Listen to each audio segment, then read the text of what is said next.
தமிழ் சினிமாவுல பிரபல முன்னணி நடிகராகவும் box office collection கிங்காவும் இருக்கிறவர் தான் நம்ம தல அஜித் சார். பொதுவாகவே தல அஜித் சார் வந்துட்டு தான் ஒரு மிகப்பெரிய செலிபிரிட்டி அப்படின்றத எந்த ஒரு இடத்துலையும் வெளிக்காட்டாம, சினிமா சார்ந்த எந்த ஒரு பொது நிகழ்ச்சிகள்லயும் கலந்து கொள்ளாம தன்னை தனிமைப்படுத்திக்கிட்டு சராசரி மனிதரா வாழ்ந்து வந்துட்டு இருக்காரு.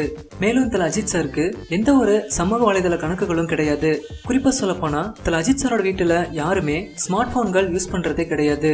இந்த நிலையில திடீர்னு தல அஜித் சாருக்கு சமூக வலைதளங்கள் மீது ஈடுபாடு வந்திருக்கிறதா தெரிய வந்திருக்கு.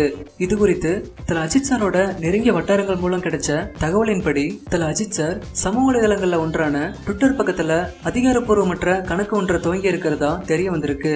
மேலும் இந்த கணக்கு தன்னோட தனிப்பட்ட செயல்பாடுகளுக்காக இல்லாம திரைத்துறையில நடக்கும் விஷயங்களை பற்றி தெரிந்து கொள்ள வேண்டும் அப்படின்ற காரணத்தினால தல அஜித் சார் இந்த ஒரு நடவடிக்கையை எடுத்திருக்கிறதாகவும் கூறப்படுது. இதை தெரிஞ்சுக்கிட்ட காரணத்தினாலேயே டைரக்டர் சுசீந்திரன் ட்விட்டர் பக்கத்துல தல அஜித் சாருக்கு அரசியல் அழைப்பு கொடுத்திருக்காரு அப்படின்னும் நம்பக்கூடிய சினிமா வட்டாரங்கள் மூலமா தகவல் வெளியே இருக்கு. சீக்கிரமாவே தல அஜித் சாரோட அபிஷியல் ட்விட்டர் அக்கௌண்ட் நேம் என்ன அப்படின்றது தெரிய வரும்னு எதிர்பார்க்கப்படுது. இப்போ இந்த தகவலை தல ஃபேன்ஸ் எல்லாரும் அதிகமா ஷேர் பண்ணி வந்துட்டு இருக்காங்க. சரி ஓகே ஃப்ரெண்ட்ஸ், தல அஜித் சாரோட அபிஷியல் ட்விட்டர் அக்கௌண்ட் நேம் என்னன்னு தெரிய வந்தா உங்களோட முதல் கேள்வி என்னவா இருக்கும் அப்படின்றத கீழே இருக்க கமெண்ட் பாக்ஸ்ல கமெண்ட் பண்ணுங்க. இந்த வீடியோ உங்களுக்கு பிடிச்சிருந்தா லைக் பண்ணுங்க, உங்க நண்பர்களுக்கும் ஷேர் பண்ணுங்க. மேலும் இது பண்ற வீடியோக்களுக்கு தமிழ் திமிர் சேனலை சப்ஸ்கிரைப் பண்ணுங்க.